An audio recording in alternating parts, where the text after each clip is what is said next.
Side को, और कुछ सतना से भी आए हैं। तो इनको हमने जब पढ़ने के टाइम में जब योगा करते थे तो इनको देख करके हमसे उन्होंने कहा कि आप फिर से योगा करके बताइए। तो वही चक्री योगा करने जा रहे हैं जो आज से 15 साल 20 साल यानी 20 वर्ष पहले कर रहे थे। तो देखिए इस प्रकार से करना है। अब मेरी उम्र 45 वर्ष हो गई है, गिर पड़ूं तो हंसना नहीं कोई।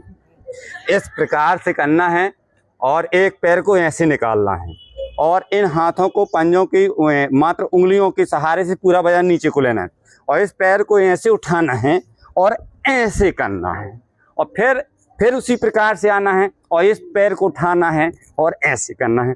अब इसको थोड़ा जल्दी जल्दी करना तो फिर रफ्तार से पकड़ता है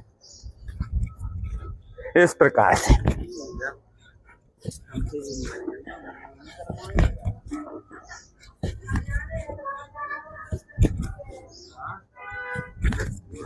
एक कहलाता है चक्री आसन, बंद नहीं करना।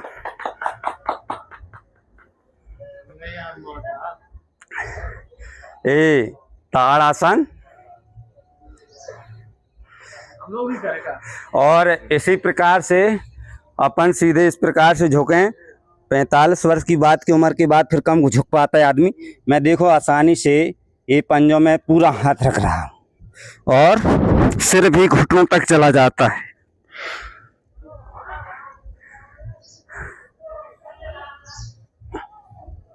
अब कुछ अभ्यास है कम होने के कारण एड़ियाँ नहीं छू पा रहा हूँ जो पहले छू लेता था। तो ये डेली अभ्यास करने से शरीर पूरी तरह से फुर्तीला रहता है, एकदम से शरीर शॉर्ट रहता है, हाँ, और मजबूत हो जाता है।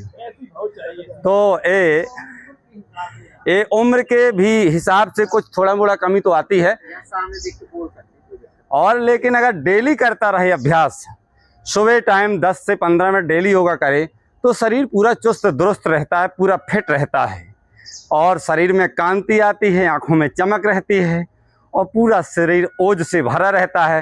पूरे दिन वो मेहनत करता रहे लेकिन वो थकता नहीं है।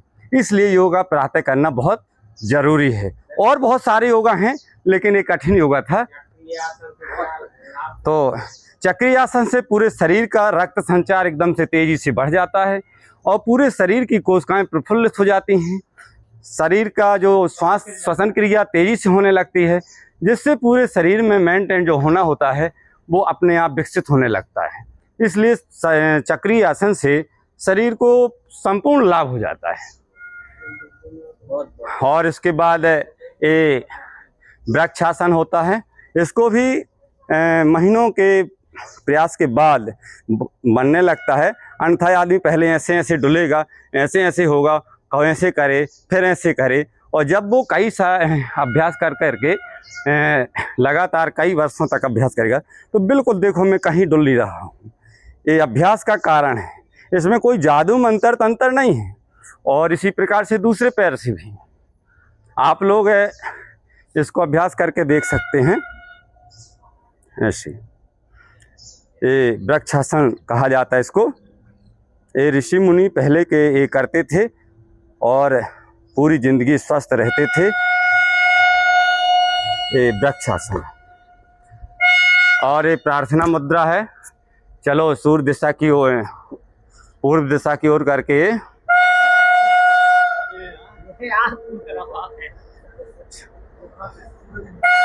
हाँ चलो, तो यानी पूर्व दिशा की ओर ही कर करके ऐसा प्रार्थना मुद्रा में हो करके और अपनी आत्मा से सूर्य की ओर नमस्कार करके और प्रार्थना मुद्रा भी की जाती है क्योंकि सूर्य से विटामिन डी निकलती है और विटामिन डी अपने शरीर के लिए बहुत कामगार है। यदि विटामिन डी की कमी हुई तो शरीर शिथिल, कमजोर और बीमार पड़ सकता है। इसलिए प्रातःकाल सूर्य की रोशनी लेना भी बहुत आवश्यक है। और ये ट्रेन जाने लगी, ये कटनी साउथ जंक्शन से मालगाड़ी जा रही है, उसी की आवाज़ अभी आई थी। और धन्यवाद, अब बहुत हो गया।